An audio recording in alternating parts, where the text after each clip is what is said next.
All right, Tom, I'm not sure where to start with today, but I had Marwa Risky on earlier this afternoon talking about not just the Haroon Bouazi situation, but also what happened to Hal Newman. So for people who don't know, here's a guy who was, working as a paramedic for a while, became a journalist, and found out through an access to information request that he basically, for all intents and purposes, I think, fair to say, maybe not, he'd been blacklisted by the government because he turned out to be too much of a pain in the butt.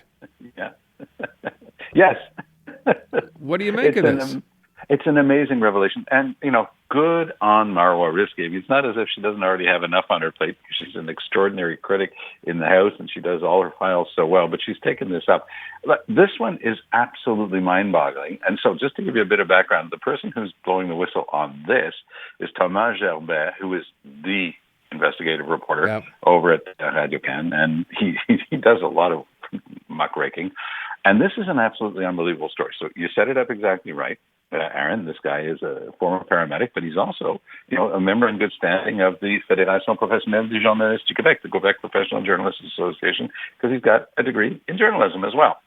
And he's just been out there. He's been writing on independent sites. He has his own thing that he writes for, about ambulance waiting times, which is, by the way, tip of the hat to my old M&A colleague from Nelligan, Russell Williams, who for years was on this when we were in opposition. He would talk and write about this all the time. He would make access to information requests, and it's extraordinarily important. In the whole chain of healthcare, there are very few things as important as how fast they can get an ambulance to you to get you to the proper care. And so he's been writing about this, and what was interesting is they actually got the inside exchanges, right? They got the emails inside. Don't answer this guy. He's nuts. Low-level journalist. All the insults you can think of. And he's playing it straight up, and he's letting the information get out there. But what's the information that they're trying to hide? Why don't they want people to know? Why? Well, because nobody's asking the questions about ambulance waiting times, and this guy wants to write about them. So good for Hal Newman, and I'm very glad that he's out there getting this type of thing. And a big raspberry to the Quebec Health Department trying to hide information that the public has every right under the law to obtain. All right, let me move on from that. The other issue, Marwa was involved in that one as well, is Haroon Bouazi, Quebec Solidaire. And, when I spoke to Jim Meny earlier on, he said, let's be careful. I didn't see the word racism used anywhere in these accusations as to what's going on in the National Assembly. What do you think? Well, I think I did see the word racism in the speech that he gave to a group that I actually know, which brings to people from the Maghreb region, and they have an annual thing. I was at last year's. I was the guest speaker last year, so he appears to be the person to have spoken this year.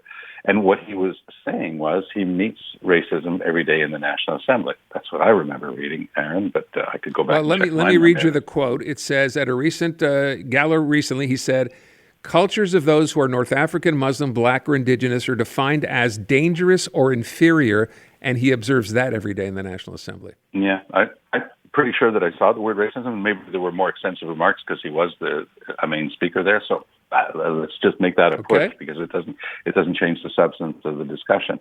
He is essentially affirming that what he encounters in the National Assembly reflects what we've talked about many times, is that we have a government that is very intolerant with regard to minorities and immigrants, uses immigrants as a political tool to achieve their purposes.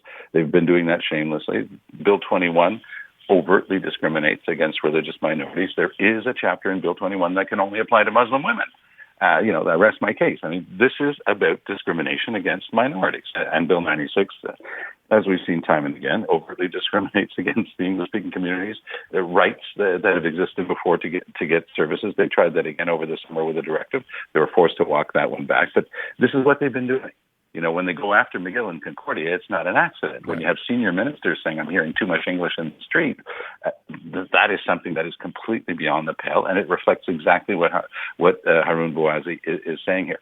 Now, it's become a flashpoint because it's one of these things in Quebec where you actually come out and say something, and then people react very strongly. I don't know what his lived experience has been in the National Assembly, so I can't speak to it. But what I can do is say that we live right now with a government of Quebec, the CAQ government, that shows its intolerance in many different ways regularly. And he says that he senses that. Now, within his own party, there's a deputy leader. So we all know Gabriel Nadeau-Dubois. He's been around for years. He's just about to start a parental leave. And we've got Ruba Gazal, who's the other co-leader. So they always have a woman and a man as co-leaders. And she has pushed back very strongly. She's also, she's of Palestinian origin, in fact. So she's somebody you would expect would have encountered this if it were the case. She says it's not. And that's her opinion. It's his opinion, and that's what he's putting forward. But I don't think that we can completely have this conversation in abstraction from everything that the CAC has been doing since it came to power 6 years ago. I want to move on and talk about something else. I saw Melanie Joly today talking from the APEC summit in Peru, and the headline before she, I guess, was asked about this was, in terms of Justin Trudeau, and maybe this applies across the board because he is the Prime Minister, Canada's standing in the world has slipped. In other words, Canada's relevance globally has slipped. And then she sort of started her answer by saying, no, countries are now talking to us because they want to know. We've dealt with the Trump administration before, and they're asking us for advice. I know we've talked about this before, Tom. Has our standing slipped, and is it the fault of Justin Trudeau? Yes and yes. Our standing has slipped, and it is the fault of Justin Trudeau because he's been the Prime Minister for the past 9 years. How has it slipped? Well, we've been in open conflict with the governments of the two most populous countries in the world, China and India.